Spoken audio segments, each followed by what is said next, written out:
രാഘവട്ട, ഒരു കാര്യം ചോദിച്ചോട്ടെ? എന്താടാ? ഒരു കാര്യം ചോദിച്ചോട്ടെ? എന്താ അച്ചു? ഒന്നുമില്ല. എന്താന്ന് വെച്ചാ പറ. രാഘവേട്ട, ആ സ്ഥലം ഭൂപണയ ബാങ്കിന് പണയം വെക്കുന്നില്ല എന്നോട് പറഞ്ഞത്. അതെ. വിറ്റിട്ടില്ലല്ലോ. വിക്കേ? അങ്ങനെ വല്ലതുകൊണ്ട് നീ അറിയാണ്ടിരിക്കുവോ? അതെ, അതാ ഞാനും സംശയിച്ചത്. ഇപ്പൊ എന്താ പ്രശ്നം? രാഘവേട്ടൻ ബേജാറാവൊന്നും വേണ്ട. ആ സ്ഥലത്ത് ആരൊക്കെയോ വന്ന് അളക്ക് കുറ്റിയടിക്കുകയൊക്കെ ചെയ്യുന്നുണ്ട്. അതേനെ, എനിക്കൊന്നും പിടിയിട്ടില്ല. അവിടെ ആമീനെയും സർവേറും ഒക്കെ കണ്ടു. എന്താ നീ പറയണേ?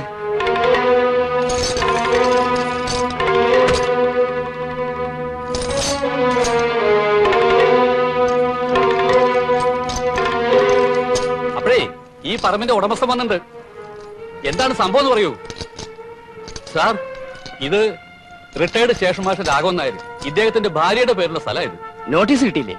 ഇല്ല. ജപ്തിയാണ്. നിങ്ങളുടെ മൂത്ത മോനുണ്ടല്ലോ, എന്താ അയാളുടെ പേര്? പ്രഭാകരൻ.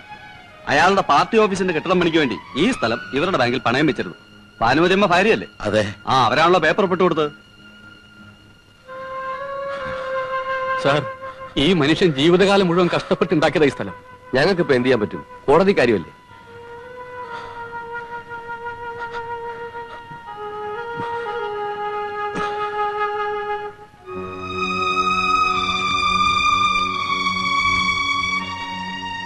എങ്ങോട്ടാ പോയത്?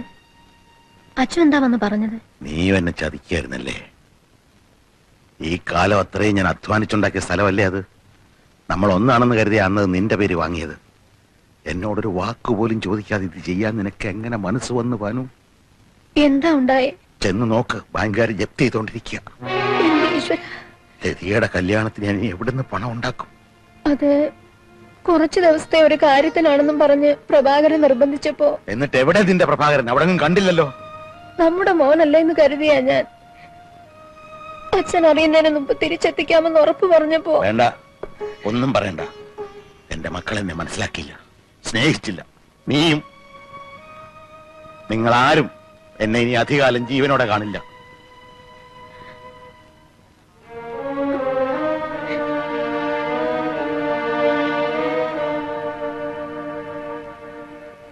നേരെ ഒരുപാടായി. രാഘവേട്ടൻ പോ, അല്ലെങ്കിൽ ഇവിടുന്ന് എന്തെങ്കിലും കഴിക്കും. വേണ്ട. നീ ആ ടോർച്ചിനെടുത്ത് വീട് വരെ ഞാനും വരാം.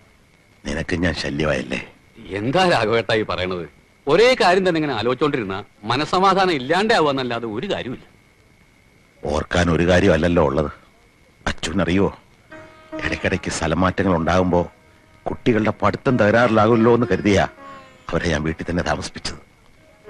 റെയിൽവേ സ്റ്റേഷന്റെ പ്ലാറ്റ്ഫോറത്തിൽ കിട്ടുന്ന രുചിയില്ലാത്ത ഭക്ഷണം കഴിച്ച എന്റെ ജീവിതത്തിന്റെ നല്ല പങ്ക് ഞാൻ തള്ളി നീക്കിയത്. ഒരു ചായ കുടിക്കുമ്പോ പേടിയാ. ആ കാശ് വീട്ടിലെത്തിക്കാമല്ലോ എന്ന് ചിന്തിക്കും. മക്കൾ പഠിച്ചു വലിയവരാകണം. അവരുടെ സ്കൂൾ തുറക്കുന്ന സമയമാകുമ്പോ ആദ്യ പുസ്തകങ്ങൾ വാങ്ങണം, നല്ല ഉടുപ്പ് വാങ്ങണം. മക്കൾക്ക് വേണ്ടി മാത്ര അവള് ഞാൻ അകന്നും ജീവിച്ചത്. അതൊന്നും സാരാക്കണ്ടെന്നേ. സത്യത്തിൽ ഈശ്വരൻ നിങ്ങളെ അനുഗ്രഹിച്ചിരിക്കുക. മക്കളുണ്ടാകാൻ അനേക അമ്പലങ്ങളിൽ പോയി നിങ്ങൾ നേർച്ചയും കാഴ്ചയും വെച്ചല്ലോ. ഇപ്പോ മക്കളില്ലെന്നുള്ള ദുഃഖമല്ലേ ഉള്ളൂ. ഉള്ള മക്കളൊരു ശാപമായി തീരുന്നു എന്ന ദുഃഖമില്ലല്ലോ. ഇറങ്ങട്ടെ.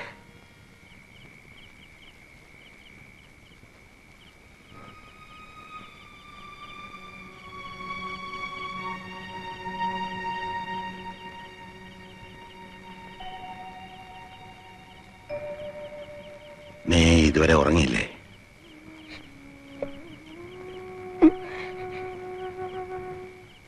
ഇത്രയും വർഷത്തിനിടയ്ക്ക് നിനക്ക് വിഷമുണ്ടാക്കുന്ന ഒരു കാര്യം ഞാൻ ചെയ്തിട്ടില്ല. നീ അതിന് അവസരം ഉണ്ടാക്കിയിട്ടുമില്ല. അപ്പോഴത്തെ വിഷമത്തിന് പറഞ്ഞ മറന്നുകള. വാ, നേരെ ഒത്തിരിയായി.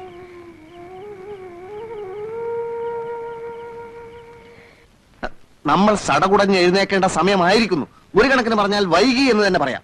എന്നാലും പെട്ടെന്നൊരു ബന്ധം നടത്തുമ്പോ ഈ പൊതുജനങ്ങൾ അതിനെ പൊതുജനങ്ങളുടെ കാര്യം കാണാ. മാനങ്കരയിൽ മാത്രമായിട്ടൊരു ബന്ധം നടത്തുമ്പോ എന്താ കുഴപ്പം? RDPയുടെ ഭാഗത്തുനിന്ന് എന്തെങ്കിലും ഒരു ഒച്ചയും ബഹളവും ഇപ്പൊ ഉണ്ടാക്കിയേ പറ്റൂ. അതെ, അതുകൊണ്ട് വരുന്ന 3-ാം തീയതി നമ്മൾ ബന്ദ് പ്രഖ്യാപിക്കുന്നു. അതെ, മറ്റേ 3-ാം തീയതി എന്താ ആഴ്ച? വെള്ളിയാഴ്ച ആണല്ലോ. എന്നാ അന്ന് ബന്ധു വേണ്ട. എന്റെ മൂത്ത മകളുടെ കുഞ്ഞിന്റെ ചോറൂണ. എന്നാ 4-ാം തീയതി. ഓക്കെ. അപ്പോ 4-ാം തീയതി നമ്മൾ ആഞ്ഞടിക്കുന്നു. കൊടികളും പോസ്റ്ററുകളും മാനങ്കരയിൽ അങ്ങോളം ഇങ്ങോളം ഉയരണം. വിലക്കയറ്റത്തിനെതിരെയുള്ള ഒരു കൊടുങ്കാറ്റായി മാറണം നമ്മുടെ ബന്ദ്. ജനജീവിതം സ്തംഭിക്കണം, പോലീസ് ഞെട്ടണം, സർക്കാർ ആടി ഉലയണം.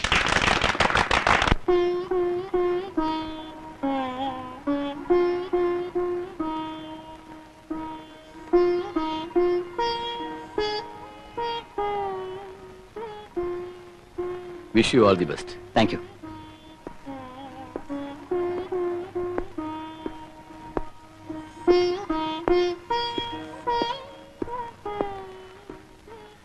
ഇങ്ങനെയൊന്നുമല്ല ഞാൻ വിചാരിച്ചിരുന്നത്. എന്നോട് ഇതൊക്കെ ഇനിയും പറയണോ?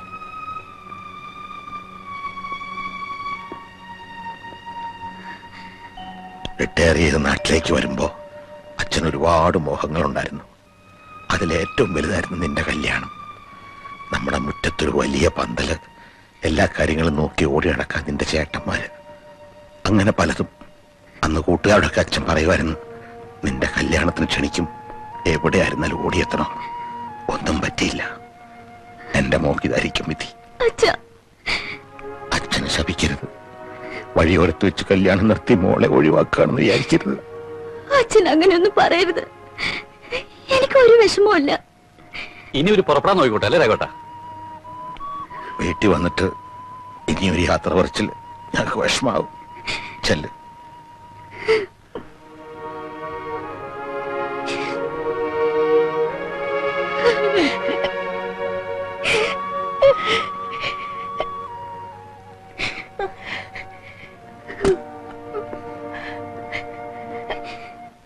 പുതിയ സ്ഥലത്ത് ജോയിൻ ചെയ്തതിന് ശേഷം ഒരു ദിവസം ഞങ്ങൾ വരാം. വരുമ്പോ കുറച്ചു ദിവസം അവിടെ താമസിക്കാൻ കൂടി തയ്യാറായിട്ട് വേണം വരാൻ.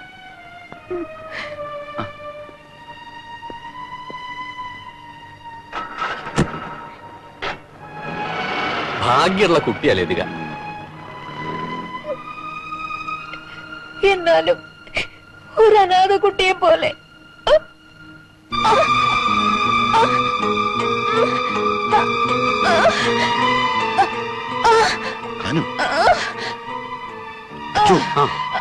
പോയാൽ വണ്ടി വിളിച്ചോണ്ടോ? ശരി.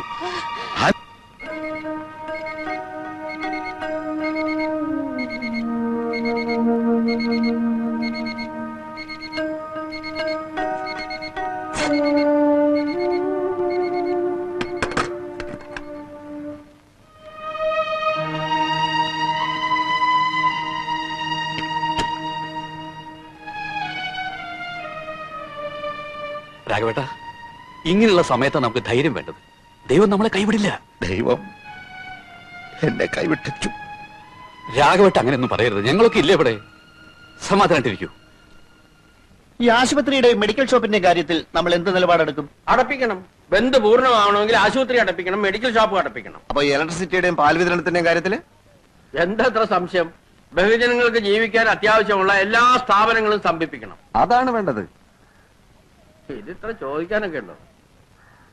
എടോ പ്രഭാകര, ഒന്നവിടെ നിൽക്കുക. ഭാനുവെടുത്ത് ആസ്പത്രിയില്ല. എന്താ അസുഖം? ഒരു നെഞ്ചുവേന വന്ന് ബോധം കെട്ടു വീണു. ഓഹോ, അച്ഛനെ അറിയിച്ചില്ലേ? അച്ഛൻ ആസ്പത്രിയിലുണ്ട്. ഉണ്ടല്ലോ, അപ്പൊ കുഴപ്പമില്ല, പറഞ്ഞാ മതി. 4-ാം തീയതി ബന്ധാണേ. ഞാൻ സമയം പോലെ വന്ന് കണ്ടോളാം. ചലോ.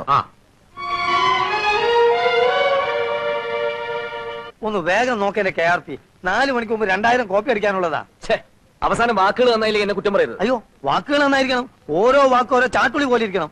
RDPക്കാരന്റെ ആത്മാവ് കിടന്നുരിക്കണം. അപ്പൊ കുറച്ച് സമയം എടുക്കും. മോനെ പ്രകാശ, എന്താ, എന്ത് വേണം? KRP ഇപ്പൊ കാണാൻ പറ്റൂല. ഒരു വിവരം പറയാണ്ടായിരുന്നു. ഒരു വിവരം ഇപ്പൊ പറയാൻ പറ്റില്ല. പോണം മിസ്റ്റർ. ഒരു അത്യാവശ്യ കാര്യം. അതിനേക്കാളും വലിയ അത്യാവശ്യ കാര്യമാണ് ഇപ്പൊ ഇവിടെ നടന്നുകൊണ്ടിരിക്കുന്നത്. RDPയുടെ ബന്ധിനെതിരെ ജനലക്ഷങ്ങൾ ഇളക്കി വിടാനുള്ള നോട്ടീസ് തയ്യാറാക്കിക്കൊണ്ടിരിക്കുകയാണ് KRP. മനസ്സിലായി? അച്ചുവേട്ടൻ എന്താ വേണ്ടത്? എനിക്കൊന്നും വേണ്ട. അമ്മ നെഞ്ചുവേനായിട്ട് ആസ്പത്രി കിടക്കുക. സാരല്ല, അമ്മയല്ലേ. KRPയുടെ മറ്റൊരമ്മയുടെ രക്ഷയ്ക്ക് വേണ്ടിയുള്ള പ്രവർത്തനത്തിലാ. ഭാരതം എന്ന നമ്മുടെ എല്ലാവരുടെയും അമ്മ, ഭാരതമാതാവ്. KRP സമയം കൊണ്ട് നോട്ടീസ് എഴുതൂ. നിങ്ങളൊന്ന് പോണം മിസ്റ്റർ. നിങ്ങളാണല്ലേ പറഞ്ഞേ? എഴുതൂ. ഇപ്പൊ എവിടെ എത്തി? ഭരണപക്ഷത്തിന്റെ ക്രിയാത്മകമായ പ്രവർത്തനത്തിന് വേണ്ടി. അങ്ങനത്തെ വാക്കുകൾ തരട്ടെ.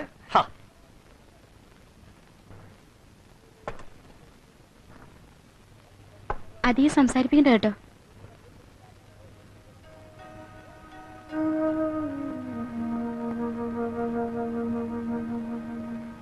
ഇത്തിരി കഞ്ഞിയാ.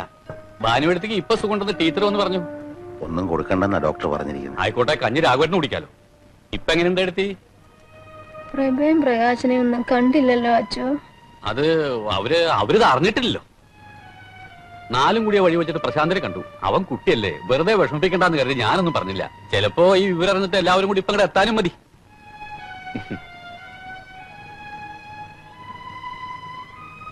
അച്ചു വന്നേ.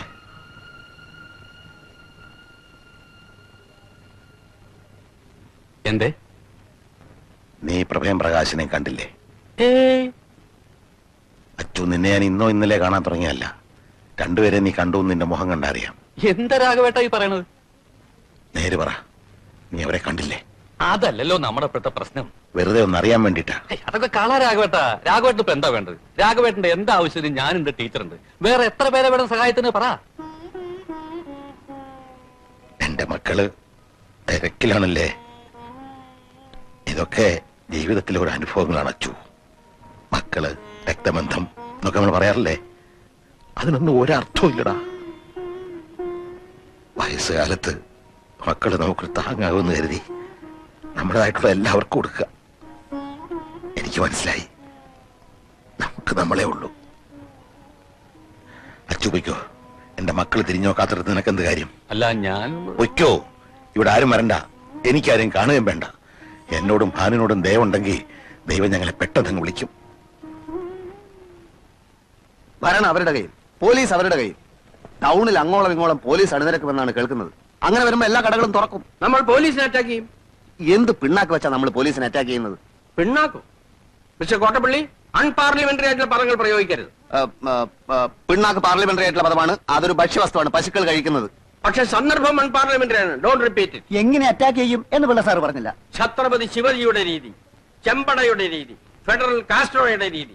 നമ്മുടെ മുമ്പിൽ ചരിത്ര പുസ്തകങ്ങളുണ്ടല്ലോ. Guerrilla warfare, ഒളിയുദ്ധം. അതിനൊക്കെ ആയുധം എവിടെ? വല്ലഭന് പുല്ലും ആയുധം. വല്ലവന്റെ കാര്യമല്ല നമ്മൾ ഇവിടെ പറയുന്നത്. കരിങ്കല്ലുകളും നാടൻ കല്ലുകളുമാണ് നമ്മുടെ ആയുധങ്ങൾ. അത് വെച്ച് നമ്മൾ പോലീസിന്റെ നേർക്ക് മിസൈലുകൾ അയക്കും. അതിന് ടൗണിൽ എവിടെയാ ഒളിത്താവളങ്ങള്? അഴുക്ക് വെള്ളം ഒഴുകുന്ന ഓടകൾ, പിന്നെ ആ അരയാൽ മരം.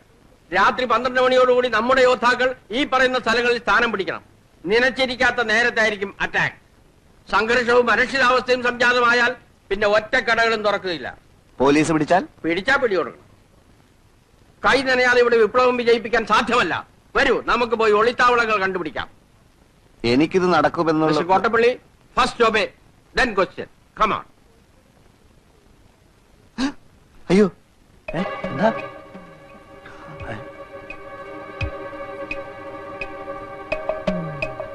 നമ്മൾ സംസാരിക്കുന്ന ഇവന്മാര് കേട്ട് കാണൂ. കേട്ട് കാണൂ. ഏതായാലും നിന്നിട്ട് കാര്യമില്ല. മുമ്പോട്ട് വെച്ചാൽ മുമ്പോട്ട് തന്നെ. വരൂ. ഈ തെണ്ടുകൾ ഇവിടെ ഉണ്ടായിരുന്നു. ഇവരെപ്പോ വീട്ടിനകത്ത് കയറി പറ്റി?